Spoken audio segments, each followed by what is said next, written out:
কোনো দুর্নীতি পঞ্চায়েতে করিনি, তো প্রমাণ করুক, আমি আমার স্বেচ্ছায় পদত্যাগ করব।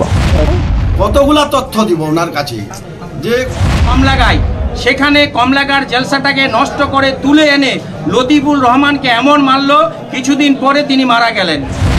বাংলার খবর, বাঙালির খবর। চোখ রাখুন সর্বদা WB নিউজ টিভি চ্যানেল। যেহেতু দুর্নীতি নেই, আমি এটা কনফার্ম, আমি কোনো দুর্নীতি পঞ্চায়েতে করিনি। যদি করে থাকি তো প্রমাণ করুক, আমি আমার স্বেচ্ছায় পদত্যাগ করব। এই দল আমাকে যে বহিষ্কার করলো, দলকে আমি জানিয়ে দিয়েছি যে আমার যদি কোনো দুর্নীতি থাকে দয়া করে দল জানাবেন। যদি আমার দুর্নীতি প্রমাণ হয়ে যায় তো আমি আমার স্বেচ্ছায় পদত্যাগ করব। আমার দুর্নীতি প্রমাণ না করা সত্ত্বেও আমার পর অনেক কিছু আমার ক্লেমের উপর লাগিয়ে আজকে আমাকে দল থেকে বহিষ্কার করেছে।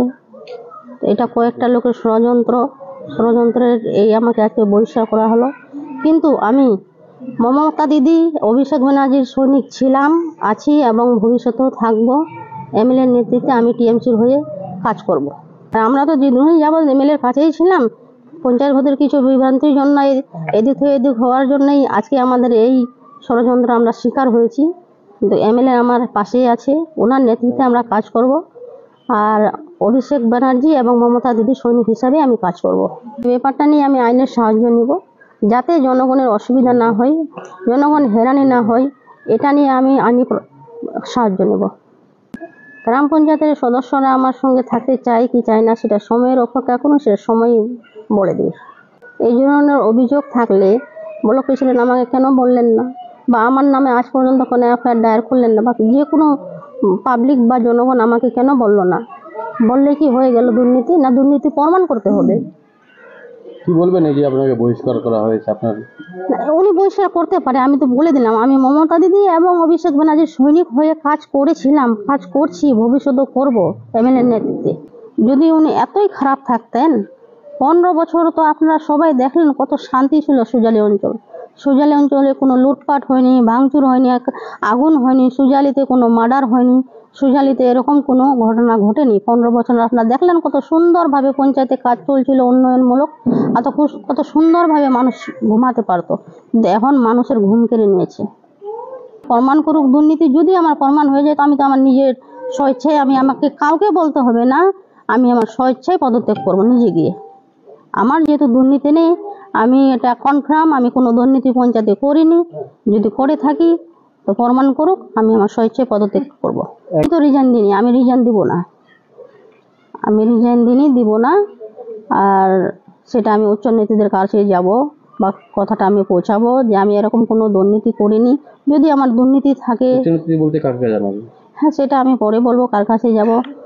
প্রয়োজনে আমি অভিষেক বন্ধুদের কাছে যাব, প্রয়োজনে আমি দিদির কাছে যাব, যে আমার দুর্নীতি কিছু না করে আমি পঞ্চায়েত এত সুন্দর করে চালালাম, পঞ্চায়েতে এত উন্নয়নমূলক কাজ করলাম, পঞ্চায়েতে আমার কোনো দুর্নীতি নেই, তবু আমাকে বহিষ্কার করা হলো। এই বিচারের জন্য আমি প্রয়োজন হলে দিদির কাছেও যাব। উনি ওনার গুন্ডা বানিয়ে দিয়ে তো এগুলো করাচ্ছেন। ওনার গুন্ডা বানিয়ে দিয়ে তো আমরা বাড়িঘর ভাঙচুর লুটপাট করলো, যেগুলো আমি চোখে দেখতে পেলাম। নুরি বেগম প্রধান, সে ঠিক মতো ওনার যে সহজ করা হয়েছিল সেটা উনি দিতে পারেননি জবাব। তাতে পার্টির যে উচ্চ নেতৃত্বগুলো আছে তারা সন্তুষ্ট নয়। সেই জন্য আজকে আবার ওকে 7 দিনকার জন্য ওকে সময় দেওয়া হয়েছিল যে তুমি নিজেই আপনি রিজাইনটা দিয়ে দেন। সেই জন্য ও দিল না। তাই আজকে আমাদের ব্লক কমিটি এবং জেলা কমিটি সবাই বসেছিল, তাকে আজকে বহিষ্কার করলো। ও বলছে, আজকে মিডিয়ার মাধ্যমে শুনতে পারলাম যে ও কোনো দুর্নীতিতে ও যুক্ত নয়। তাহলে আমার কাছে কিছু তথ্য আছে, কতগুলা তথ্য দিব ওনার কাছে।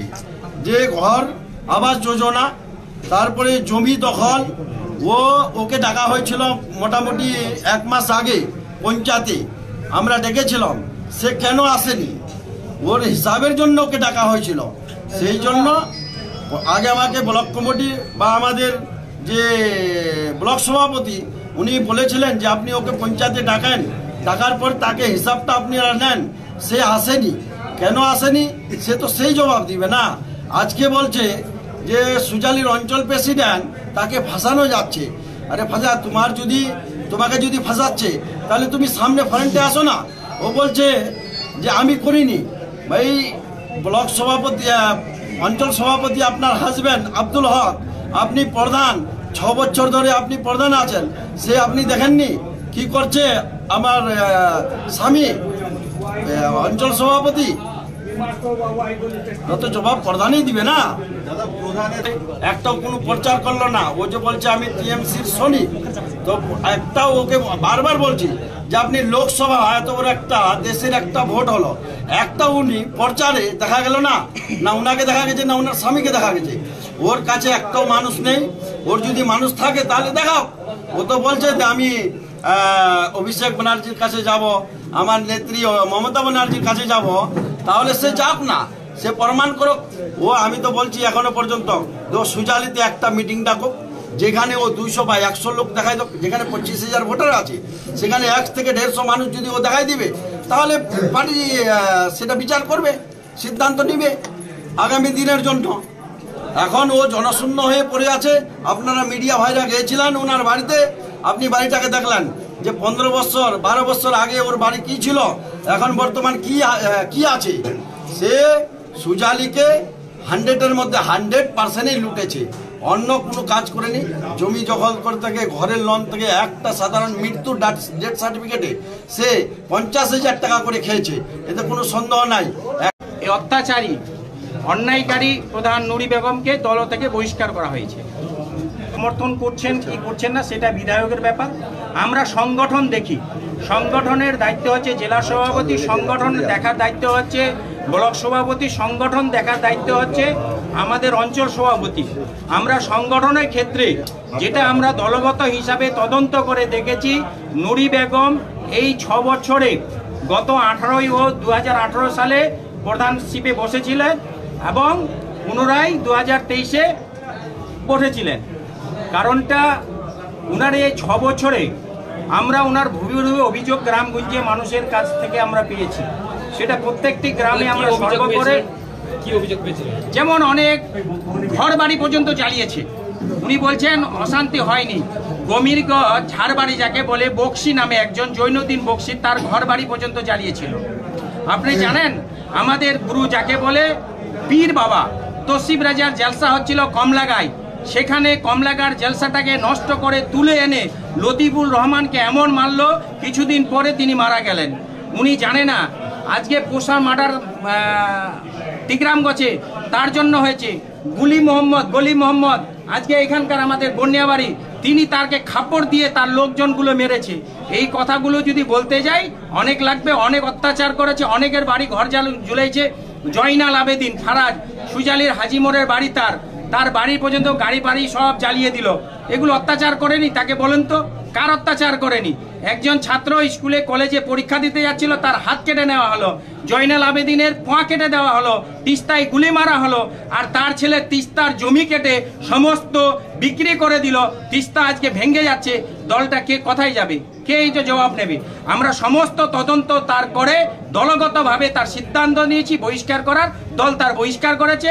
সুজালির মানুষ যোগ্য মর্যাদা পেয়েছে, সুজালির মানুষ আজকে খুশি।